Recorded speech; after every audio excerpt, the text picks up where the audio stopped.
Young and flourishing, a purpose-driven generation. We believe this is the generation that is purpose-driven. I welcome you to today's show. This is the Flourishing Hub.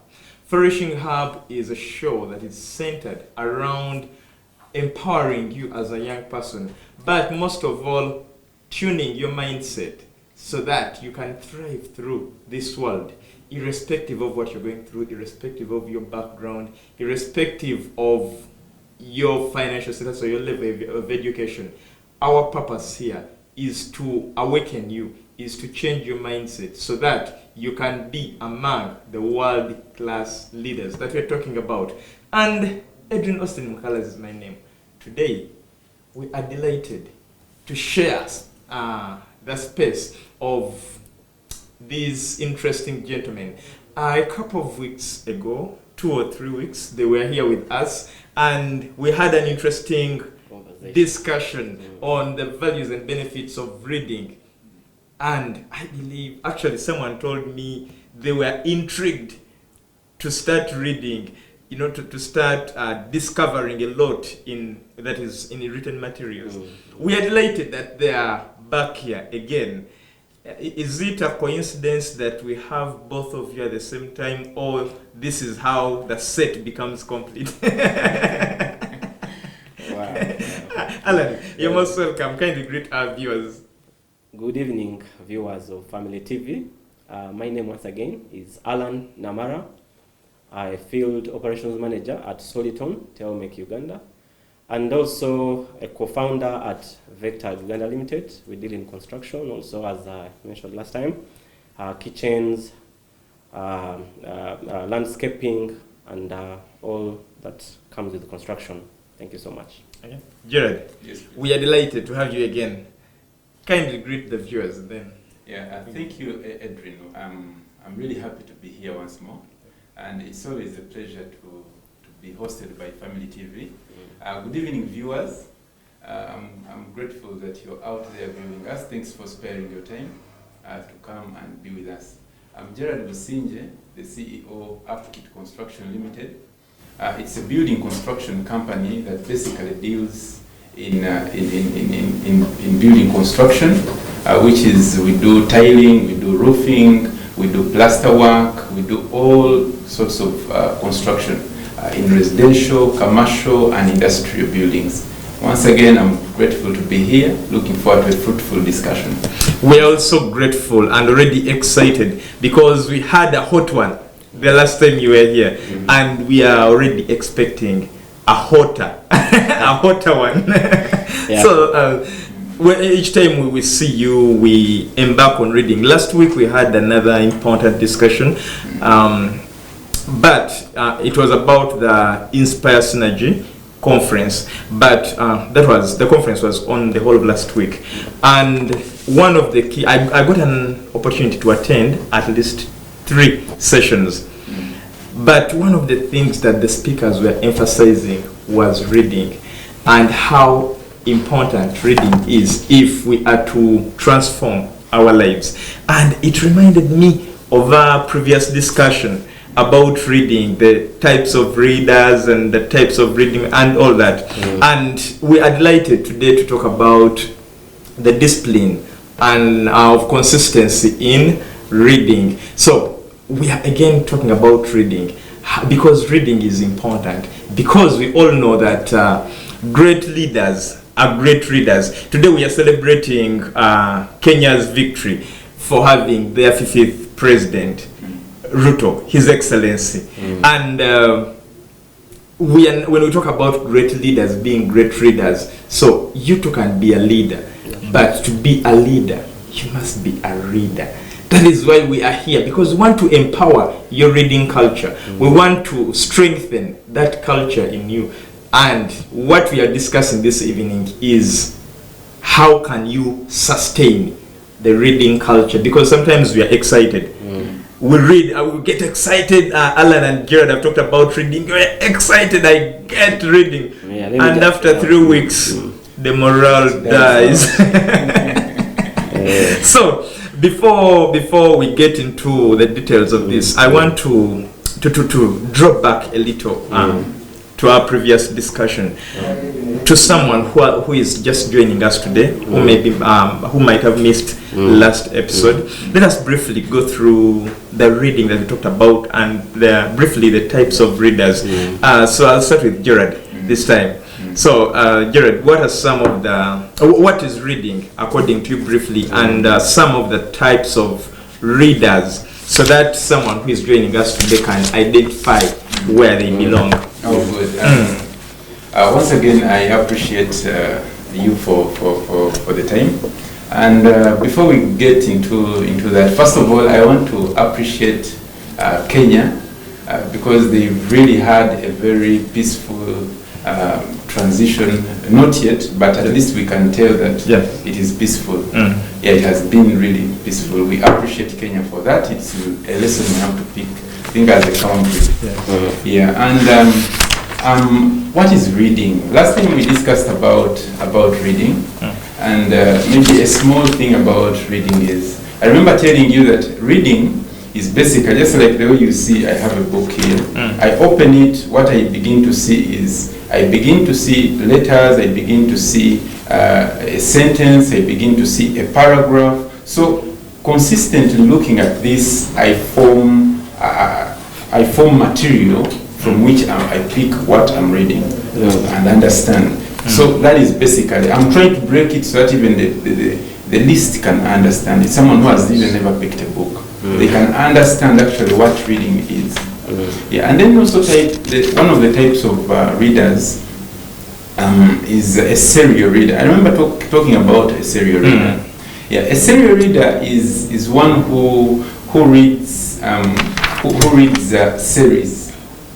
They read series. They read volumes. They are always excited about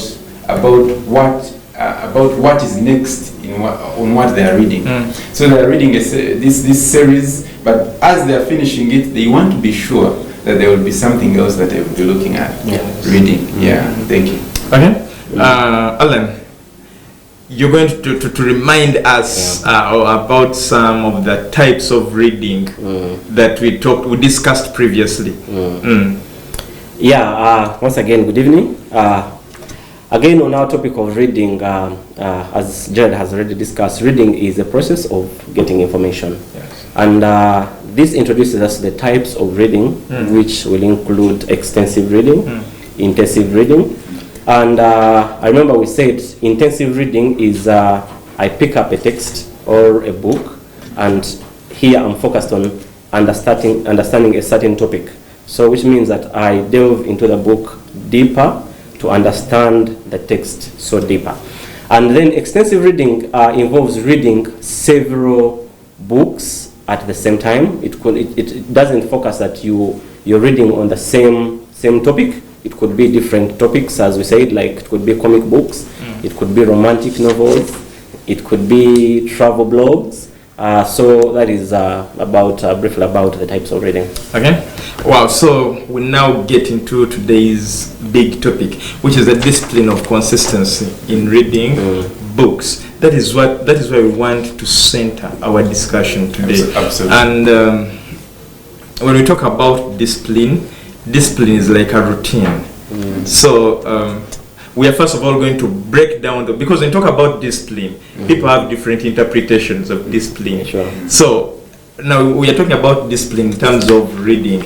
And Gerald, it's now your turn to tell us about the meaning, the broad meaning of the word discipline, just discipline, because we want to link it to our consistency in reading. Okay. Yeah, thank you, Adrian. Reading, the discipline is, I always want to break it further in a way that even someone who is yet to get into the discipline of reading can exactly understand where to start from. Yeah, a discipline is a way of it's more like carefully cultivating something that will fit you into a way of doing something, or behaving, or living, or working. So that's how I can briefly break discipline for us. And I'm underlining the word careful cultivation. Yeah. We shall get back to careful cultivation when we derive into the details of the topic. Alan, how can you break down the word discipline? Discipline to me is a way of training yourself to do something in a habitual way. Habitual comes from the word habit. A habit is something that we do over and over and over. So you train yourself to do something in a habitual way, which means that if it's my habit to read, I have trained myself to do it over and over and over easily. So that is what it means to do. Discipline. What it means to have discipline in a certain kind of field or way. So.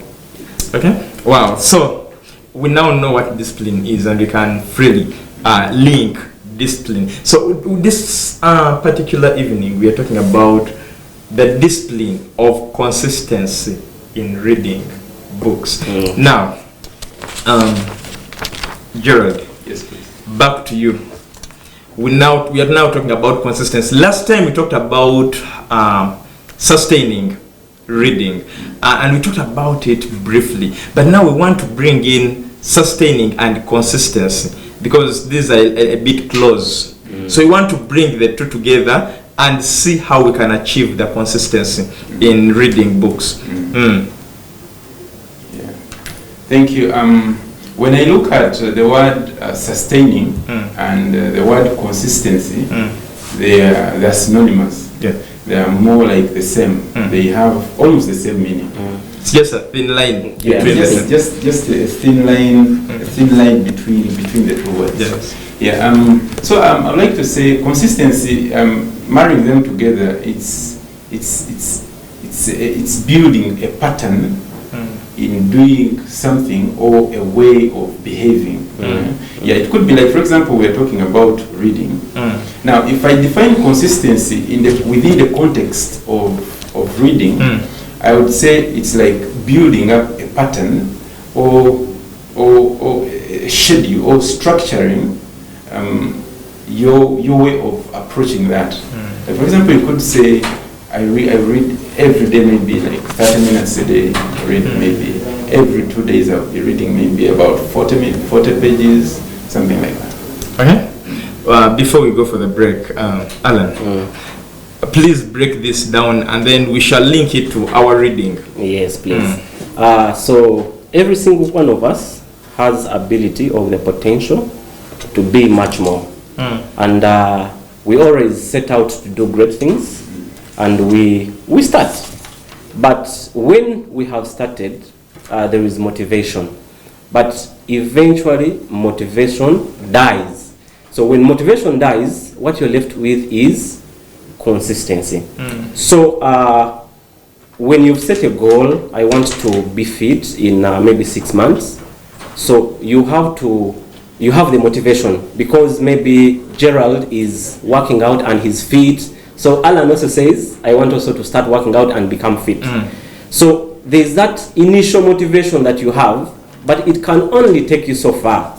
It will run out, the motivation will run out. So what you're left with now is consistency. You have to be consistent every single day so that you get your goal done.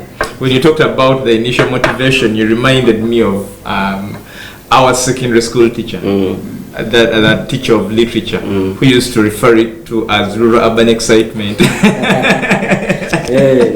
So she used to tell us that is rural-urban excitement. Well, now we want to get to how we can maintain the consistency. Gerald, yes, how can we maintain this consistency in reading? Because we were laying a foundation, and we now know all these words are English words, but what matters is the message that is hidden in them. So how can we maintain how can we remain consistent in reading books so that we don't seize the fire? We don't seize the fire. Thank you.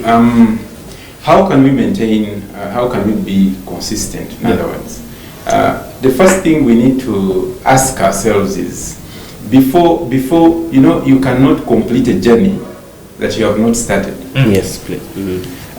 before you maintain a consistent, before you become consistent in reading, you need to cultivate the habit of reading first. Yeah. So after you have cultivated that habit of reading, you begin to pick momentum, and then now we begin to look at consistency. Now I've had this aside. How can I now begin become consistent in what I have now cultivated? So what I would say is, don't begin. The challenge that we usually start with is you want to start with I'm your friend. Perhaps you've picked interest from me. You want to read. You want to read as I do. You'll come and visit me maybe and ask me, what are you reading?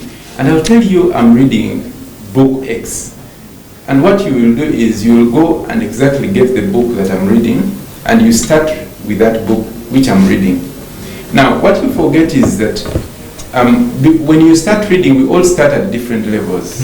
Perhaps the material that I'm consuming could be at a higher level that you cannot comprehend at that level of your starting. That once you pick that material up and you want to start with that, it will overwhelm you and it will bore you, you'll put it aside. Yes. You reminded me when I was in secondary, when we were choosing books to read in literature. So someone came with a volume of Oliver Twist, the big volume. I remember she was a senior 6 student. So she came and she started narrating this book to us, and we all thought it was an easy book to read. I understand. And then when you get into the reading, that is when you know that it was. It's not easy, yeah, absolutely. Yeah, that's when you actually, most people will give up. Yes. They'll give up, because you begin to read and you realize, because you see, the mind is like a rubber band. It is elastic. You know, as exercise is to the body, the same reading is to the mind. So you see, you can't, like, for example, if I want to climb Mount Rwenzori, and I need to begin with the hills in my village, or maybe the hills here in Kampala, or I can't begin. I can't be losing myself just on a small hill, and then I want to climb Mount Rwenzori. Let me first see how these small hills maybe are going before I go for Mount Rwenzori. So it's the same thing with reading. Begin with the simple material. Get simple material. These small books. There are these small books that you can start with that are everywhere. Books like Atomic Habits, The Richest Man in Babylon, How to Win People and Influence, How to Win Friends and Influence People by Dale Carnegie. You know, there are those small books that you begin with before you actually go to the more complicated stuff. Yeah. So that, you know, as you begin with those small books, your mind is now getting stretched. So you begin to stretch. Now by the time you reach, because me, I've read for more than 10 years. More active reading, consistent reading. That's more than 10 years. Now for you haven't even started reading. That means me, I've already built a track, or I've already discipline. I've already built a system. There are habits that I've already built up in myself. So you can't start from where I am. So you look for those small books, that small material, and then you begin with that, and then you go on, you know, because like personally I read at least, these are only books, not other material. Other material is much more than what I read in books. I read at least 30 pages a day, every day, at least. That is in a book specifically. Now, you can't begin with 30 books. 30 pages, sorry. I started with 5 pages. I read that for a long time. I went to 10 pages, I went to 15, I went to 20, until I stretched to 30. So if you jump to 30, that's how you lose motivation and you give up. Yeah.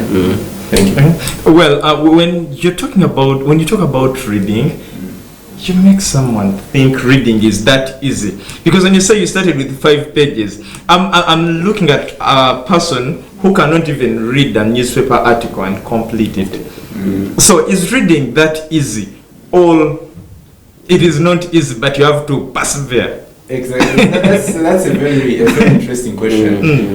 You know, we have to be very honest. You know, reading is very complicated. It's difficult.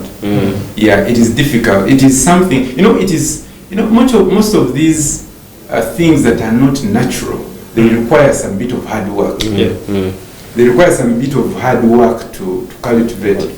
But all natural things, we are designed as human beings to gravitate towards the easy, to gravitate towards what is comfortable.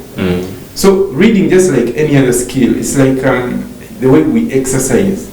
Exercising is not it's you stretch, you feel pain when you're exercising, but the joy after exercising is usually immense. Yeah, so the dopamine released. Yeah. So it's the same thing. Okay. Exactly. Yeah. So you realize that once you've not yet built that muscle, it really becomes quite difficult. Okay, Alan.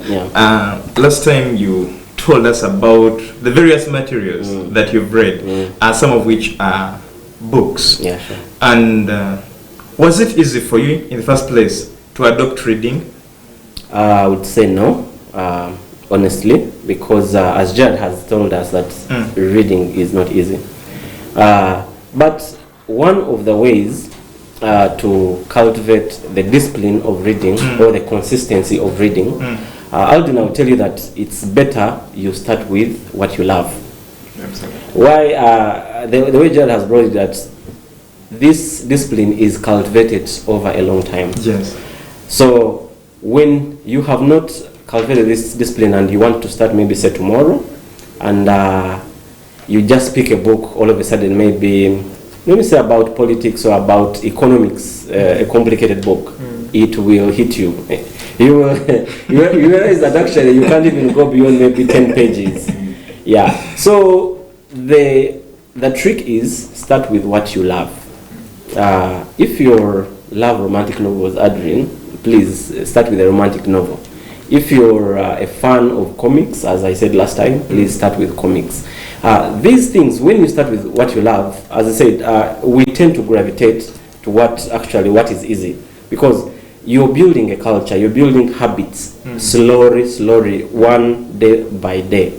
So when you start with what you love, it's a trick, like you're like tricking your mind to actually start loving how to read. So when I start with what I love, it means that I'm interested. Actually, I'm interested in whatever I'm reading. So over time, I will actually get interested, because like the small books Gerald has recommended, I love a book called Make Your Bed. It is like 70 pages. It's a small book, but it is very interesting. So by the time you finish such a book, actually the joy of finishing a book to me is unexplainable. Every time I turn the last cover, I'm happy.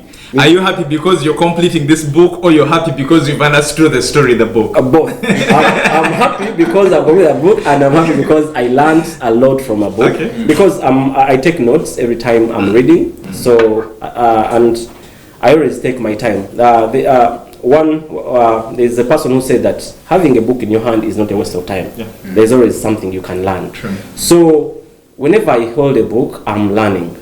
I take notes. I take my time. Don't rush through the book. There's no need. You're not in a race that you have to read 100 books in a year. Yeah, there are some people actually read a lot of books in a year. If you follow Bill Gates, you will see he reads almost 50 books a year. Most of those renowned CEOs, they read a lot. So Alan here, who is just starting his journey in reading, I don't have to set 100 books a year. I just have to pick up what I can handle. Even if there are 5 books, start with what you love. Even if they are small books, these ones will help you to have small milestones that you hit. Every time you complete a milestone, the mind is activated, like you're happy, because you're always looking forward to the next one. So that is the beauty with starting small, and actually starting small and making sure that you actually close whatever. There's a quote by James Watkins. He says that a river cuts through a rock not because of its power, but because of its persistence. Why? Because even if you hang a bucket on top of a rock, when you pour that water at once on a rock, it will do nothing. But if you let that water drip drop by drop over a certain period of time, it will create a hole. That's what it means to start small, start with what you love, and make sure that you cultivate these blends day by day, day by day. Take your time, don't be hard on yourself. Thank you. Thank you, thank you for that. Wow. Gerald, Yes. we have people who the world has termed as people who don't know what they want. And Gerald is busy telling us that you start with what you love. But trust me, we have people who don't know what they want, they don't know what they love. If, for example, if it is a movie, they find me watching horror, they'll sit and watch horror and they think they love horror. When they find someone watching adventure, they'll sit and watch and they feel they love adventure. So, I think we now have to get back to self-realization. Self-discovery. Self-discovery. Yeah. How can someone discover what they want? And so that this can be a lineage to what they can read, to what they can start with when they're adopting the reading culture. Okay. Well, that's a very interesting question, Edwin. You see, sometimes we tend to think that when we encounter certain circumstances or when we find ourselves between a rock and a hard place, we tend to think that we are the first people to be in this. But actually, even those ones who seem to be somewhere or who seem to be reading quite a lot, sometimes they started even in a much worse state than where you are. Yeah. So what should we do? Personally, I'll tell you how my personal journey. I also, what you said exactly is the experience I had.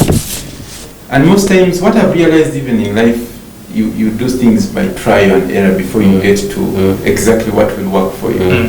Yeah, you know, you will not even know that comic books will work for you. You not know that maybe it's self-help books that will work for you. You don't know maybe it's business, maybe it's not non-fiction. What you do is pick anything.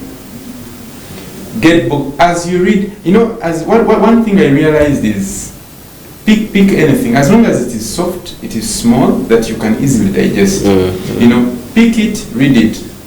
If you feel it's not interesting, put it aside. Get something else. Maybe you pick a self-help, pick it, read it. If it doesn't also work for you, put it aside. So as you consistently do this, or finally you'll get you pick something that you'll get interested in. Like for example, personally, I like reading leadership books and business and entrepreneurship. But that's not where I started. In fact, it is after I think I started, you know, with more than 10 years, slightly more than 10 years of reading. I've not been, you know, I'm not so old in reading. Just slightly above 10 years. But I started reading business and entrepreneurship and leadership about 3 years ago. That means the past over 5 or 7 years, or slightly more, I was reading generally. Trying to find where you belong. Yes, yes. Sometimes it takes shorter. There are people who will easily identify themselves from the start, you know, after a few months or a year or two. But sometimes it will take longer. Like personally, it took longer. I identified that after quite a while. Yeah. Okay. Alan, you started this. How did you discover yourself? And how can someone discover what they love?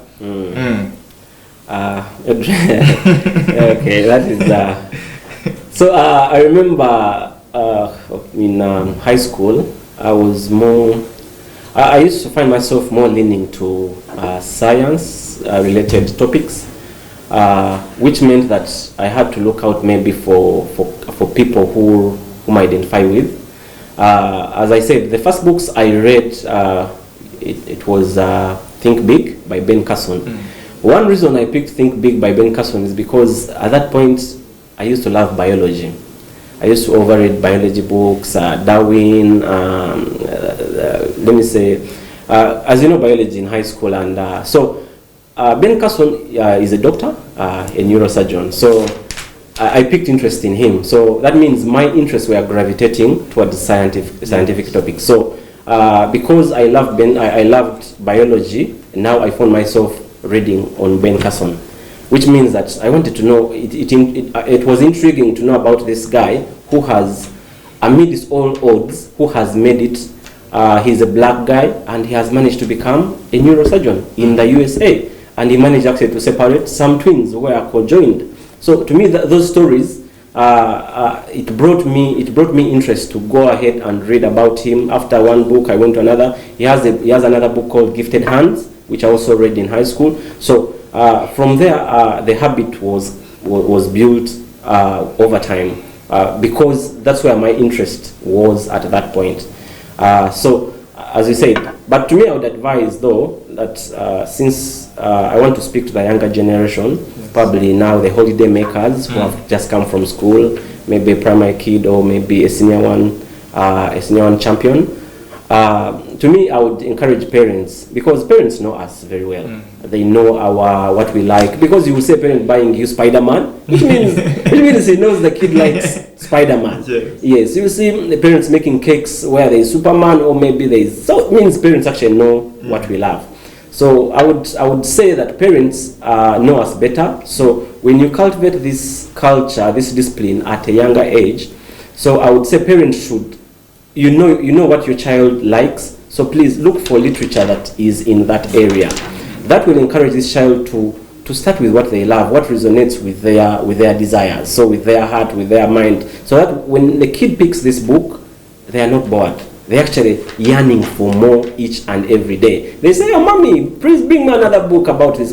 So every day, small habits, but you're cultivating them over time. And before you know, this kid has grown up and they know what they want. They actually can easily tell which topics work for them, and actually they can pick on any other book, because over time, when you've grown this habit, it is easy to easily pick on topics, and even complicated topics sometimes, because your mind has grown, your brain has enlarged as new brain cells have enlarged, so they can easily take on, the capacity has grown, so you can easily take on different topics, hard topics, because you've been preparing this over a period of time.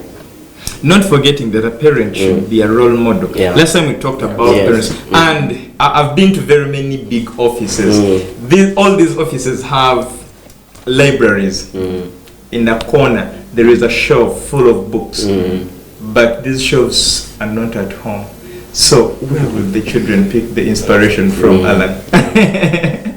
There is what we call bring your child to office sometimes. So as a parent, I would love also to carry my child once in a while to see where I work from, because these habits, as in children, actually learn from us, from whatever we do. Right. Yeah, so if we are doing the right habits, they will pick them up with time. So when you bring probably, if you don't have a library home, then look for a public library. Once in a while, take these children to see these libraries. Even if it is just 1 hour, for 30 minutes, let them go. Take them, let them see you do something that actually is in that that kind of pathway. So if you have a library at office, like you said, in a corner, and it's a Friday, the office is not so busy, you carry your child to office. They realize, okay, daddy reads at office. I would also do the same. So that is one way I would encourage parents maybe to cultivate. At least the child has something to refer to, much as you don't see that. And today we want to improve your mindset by giving you the beauty of reading, but most of all, how you can maintain the reading culture, how you can consistently read. So we are dealing with the discipline of consistency in reading. And with me is Alan and Gerald. So Gerald, before the break, there is something you were explaining about parents and reading. Please let us begin from there. Yeah, thank you. This is what I was. Alan talked about these kids. You could take a kid to work, because you were asking about they have shelves at workplaces. Alan said you can take these kids to workplaces. So I wanted also to complement to build also add a point on what Alan was saying. Because you are helping these kids to learn. Because we came to understand that the formative stage of a kid is between 0 to 7 years. And most times these kids may be challenged to pick maybe a 3-year-old kid. There are some parents who read for their kids. This looks crazy.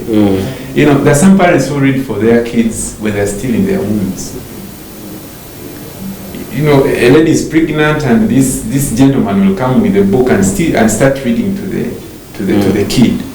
And most times it works. These kids grow up. So is this a way of preparing this young child to the reading world, where it is coming? That's the very start. Sure. Yes. And then also as they begin to grow, as they get out, maybe they are 1 year or 2 years or 3 years or 4 years, 5 years, what do? Pick up a book, go and read for them if they can't read for themselves.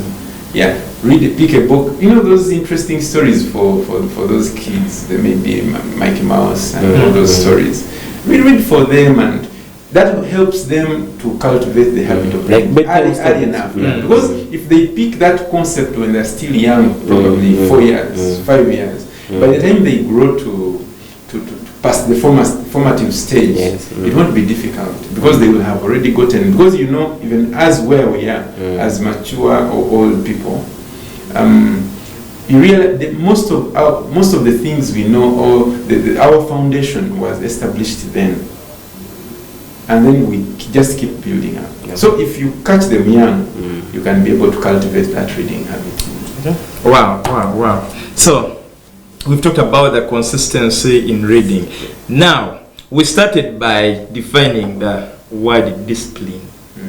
And we broke down first of all, you said it is a careful cultivation. And Alan told us it is a habitual way. I picked out these two words because we've now reached another intense conversation on this topic. So we now want to get now to the discipline of consistency, because we've talked about consistency in reading and how we can maintain this consistency. But let's cite out some of the ways. Let us cite out now the discipline of consistency, not the discipline of reading, but not the consistency of reading, but the discipline of consistency in reading. Gerald, I'll start with you. The discipline of consistency. This discipline, just like the way I told you last time, and also the way I've already told our viewers, reading is we shall agree it is difficult, and sometimes doing it solo, you can try and get somewhere, but when you happen to get someone who will hold you accountable, an accountability partner, or join a reading club, they can help you to be able to be consistent in reading, because they will hold you accountable. Once you slip, they bring you back, they hold you up. Okay. Yeah. Alan. Yes. Now the discipline of consistency. So I'll start with a quote by Danny Johnson. He says that actions kill procrastination and creates momentum. What basically it means that when I am working on myself, when I'm in the action of reading, I kill procrastination. What is procrastination? It's the habit of saying I'm going to do it tomorrow. We have that habit every time we say, I say, let me do this tomorrow. Tomorrow is also a day. Yes. So, but we started with start small. So when I start small, which means even if it is 10 minutes, even if it is 5 pages, even if it is 30 minutes, it's an action, which means you're killing procrastination and you're creating a momentum. Universe has a law we call the law of big more, which is a law of momentum, which means that something that is already in motion continues in motion. If you remember Newton's, I think it is third law. So something that is already in motion, it will stay in motion. So which means that when I start the habit of reading, the action of reading, I have killed procrastination. So this helps me build momentum. And when I build this momentum, it is easier to build on it tomorrow because I'm already in motion. So consistency is doing those small things, but in a continuous way. Like every single day you're adding onto something. Don't look at it as small. Keep doing that small thing, but consistently. You will reach your goal. Okay. Thank you so much. Actually, as you are talking about procrastination, and our question came in. Thank you, gentlemen, for this wonderful and insightful show. I'm Chiwanuka James from Chitolo, Entebbe. I have one question that I would like to be demystified. What is the perfect time for reading, or when should I read? Gerald. We are answering Chiwanuka James. Chiwanuka James, thank you. That's a very interesting question.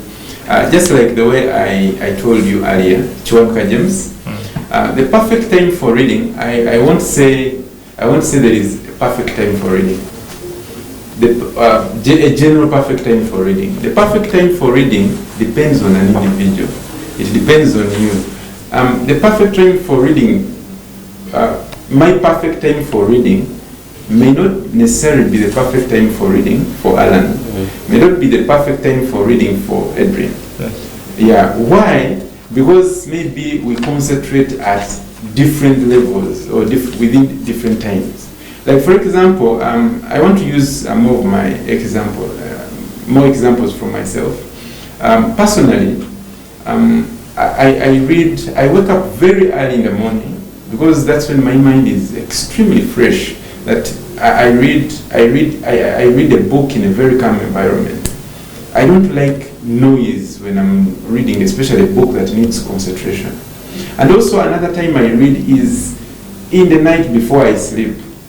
Yeah, why? Because also that's another time, another calm time where I concentrate. So those are my two different kinds of reading. I tried reading during the day, in between breaks of work and all that, but because of distractions here and there, I couldn't cope up. So that I made that my perfect time for reading. And you realize that perhaps Alan would have a different time of reading. Someone else also have a different time of reading. So it depends on you. It is good. It would be better if yourself try to monitor. Also, you may think maybe your time of reading will be in the morning. You will try it and it will not work. Try another one. Maybe try during the day, a lunch break or evening time. If it doesn't work, try another one. You also discover that what you thought is your time of reading is actually not your time of reading. Try until you find the best time of reading. So there is no perfect time that we all read this time. No, you just try and then finally get to a perfect time of reading for yourself. Alan, any supplement in regard to Chiwanuka's question? Yeah, thanks James from Chitoro. We're excited that you're watching from Entebbe. Yeah, last time I remember Adrian, we had a discussion when I discussed about 5 a.m. Yeah. That a book called 5 a.m. Club. This gentleman, Robin Sharma, he mentions a strategy he uses in his life that says, own your morning, elevate your life. So the first 1 hour of his morning, he divided it into 20 minutes, which means the 21st minutes are for exercise, the next 20 minutes are for reading, and the next 20 minutes are for meditation. So, which means that at this time his mind is at bay, as in the mind has already healed overnight, and the cells have been replaced, and the body is at ease. So it is easy for you to cultivate. Maybe as for me, it has worked for me. It is easy in the morning. That's what I've realized. So I make sure I create time, because this is for people probably who say we don't have time. We know we are busy in this Kampala, in this area, probably at your workplace you could be busy, James. But figure it out and find out if you don't have enough time during the day, then create that extra 1 hour in the morning by waking up in an hour earlier. Because most times at 6 that's when we are rushing to work due to traffic. But if you wake up early and say, I'm going to dedicate the first 30 minutes of my day to reading, that would work magic for you. Okay. Thanks. Well, thank you so much. And Gerald, this is for you. Yes. And last time you talked about the reading club, the reading WhatsApp club you have. So someone is already asking, how do they join, and what is the criteria? Is it free of charge? Do they have to pay subscription fee? And how do they join? Okay. Thank you for that question. Yes, we have. I think I didn't tell you more about the reading club, but briefly, we have a reading club that is making 2 years on 30th of December this year, and it has over close to 50 people, and we have Ugandans, we have Nigerians, we have I think we have people from over close to 10 countries. Yeah, close to 10 countries on that reading platform. So how do you join? We have guidelines, or we have criteria. Before you join, it's purely WhatsApp reading platform. We have guidelines that I give you, and they are like more rules and regulations that we follow in the group. So if you agree to them, you join. And of course, these are more like discipline, how you should conduct yourself, with the kind of material that we entertain on the page, because we don't entertain things like nudity. We don't entertain all that stuff. It is purely about growing ourselves and developing ourselves. So basically, we don't charge. It's a free, because we all grow from that. Because personally, I've been able to learn from that group. Everyone has been able to learn from that group. So it's really free. We don't charge any subscription fee. You just come, cooperate, and we are able to move together. Where do they come?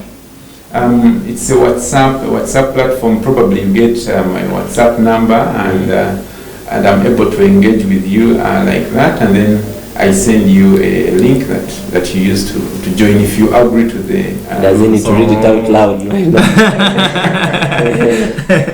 That is if he's free with it. Yes. Okay. Yeah, I have because my number is actually almost wherever, because it's on those flyers and whatever. Yeah, it is 0783 7730 85. 0783 7730 85. So you only send a WhatsApp message purposely to ask about the WhatsApp reading club. Yes. WhatsApp. Or you could send me a WhatsApp message if you want to engage with me in business, because we are building contractors, and our number is also out there for business. Well, reading or business, not any other business. Before I leave you, what are your parting shots? And you can as well send out greetings in a minute to others who have been watching you. Yes. My parting shot for our viewers today is probably it is a quote from Tony Robbins. He said that we overestimate what we can do in a year and underestimate what we can do in a decade. Meaning that we focus our minds on we are short-term thinkers than long-term thinkers. We are looking at consistency. Consistency builds up. It's not a one-off run, or it's not something you do now and it's done. It's habits that are piled up. So let's look at long-term, not short-term. Okay. Wow, Alan. In a minute, which books can you recommend to a starter? You already recommended one, Make Your Bed. At least 2 or 3 titles, and then you give us your parting shots. Okay. So the books I can recommend, one is Atomic Habits by James Clear. It's a very good book that actually breaks down how you build a system of consistency. And then another one, as I had said that time, is The Richest Man in Babylon. That one I will emphasize it, especially for the young kids who are just out of school or on a holiday. It is a very good book also to start with. Then the third one is Make Your Bed, as you said. Those were 3 recommendations that I would emphasize on. Then my parting shots, I will leave us with a quote from Alvin Toffler. The illiterate of the 21st century will not be those who cannot read and write, but those who cannot learn, unlearn, and relearn. Which simply means that whichever the universe or the world at this time is growing at a rapid pace, and what we knew yesterday may not actually apply today. So it means every single day we should look out for new knowledge that is hidden actually in books, in blogs, on Wikipedia, on Twitter, on Facebook. There are very amazing people on Twitter, on Facebook that are actually out there to teach us. So we need to unlearn our old habits, relearn the new habits like reading, and gather new knowledge to shape our ideas and foundations of the culture of reading.